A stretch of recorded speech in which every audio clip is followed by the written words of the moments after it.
Piece of voice और मैं हूं आपके साथ ज्योति कनौजिया। आइए रुक करते हैं खबरों की ओर।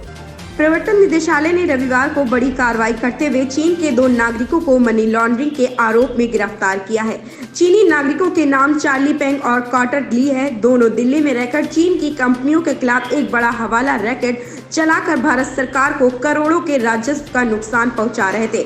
आयकर विभाग ने पिछले साल चार्ली पेंग के ठिकानों पर छापेमारी की थी, जिसके बाद हाल ही में दिल्ली पुलिस की स्पेशल टीम ने पेंग के खिलाफ एफआईआर दर्ज की है।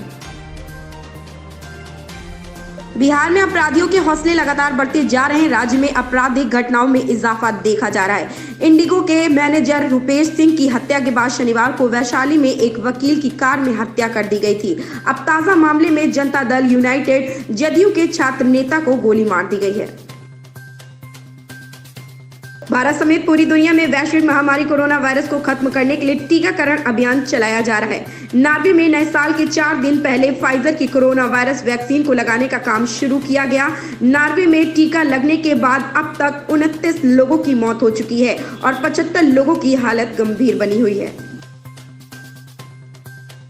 मध्य प्रदेश की पुराने भोपाल शहर में पुलिस ने रविवार सुबह 3 क्षेत्रों में कर्फ्यू लागू कर दिया है और 11 थानों क्षेत्रों में धारा 144 लगा दी है। कलेक्टर के आदेश के मुताबिक किसी अप्रिय घटना से बचने के लिए और शांति बनाए रखने के लिए पुराने भोपाल में रास्ते सील कर दिए गए हैं। भारी संख्या में पुलिस बल को तैनात किया गया है।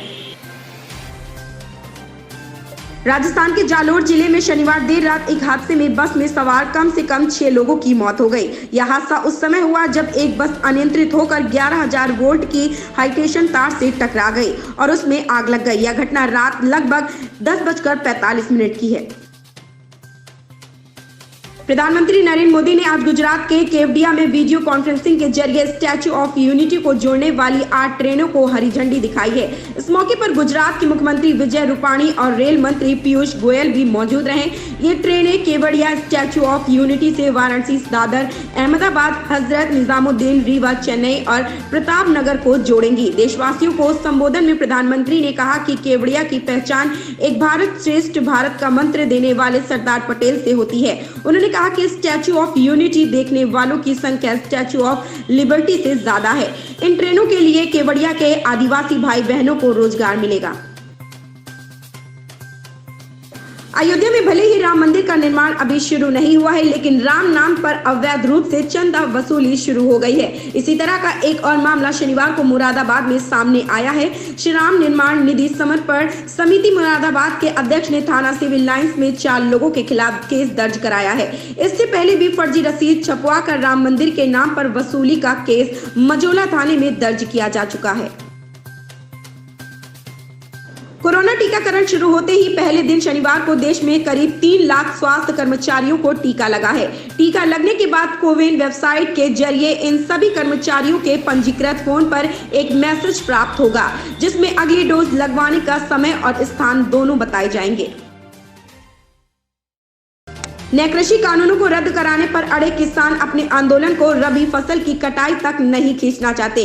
उनकी कोशिश आंदोलन को और तेज कर इससे पहले अपनी मांगों को मनवाने की है। किसान संगठनों के बड़े नेता अब नई कूटनीति के तहत आगे बढ़ने की तैयारी में हैं।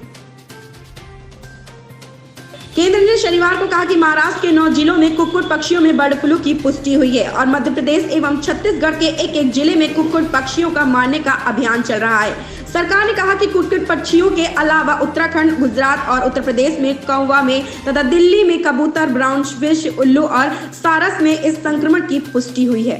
ऐसी ही बड़ी खबरों से जुड़े रहने के लिए आप देखते रहें पीस ऑफ वॉइस।